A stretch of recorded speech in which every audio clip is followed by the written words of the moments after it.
এখন একটি সোশ্যাল মিডিয়াতে ভাইরাল হয়ে যাওয়া একটি ভিডিও দেখাবো। ভিডিওটি হলো এই টোটোর মাথায় হনুমান বসে টোটো থেকে নামতেই চাইছেন না। টোটোর মধ্যে মানুষ বসে যাতায়াত করে, আর ভাইরাল ভিডিওতে দেখা যাচ্ছে টোটোর মাথায় বসে আছে হনুমান।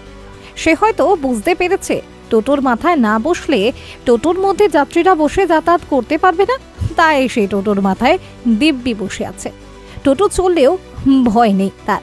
আর এই চিত্র দেখতে রাস্তার ধারে অনেক ভিড়ও জমতে থাকে। অনেক পথ চলতি মানুষ ও টোটোর দিকে তাকাতে থাকে, সেই সঙ্গে মজাও নিতে থাকে। এরপর শেষ পর্যন্ত টোটো চালক টোটোকে নিয়ে সেই স্থান থেকে চলে যায়।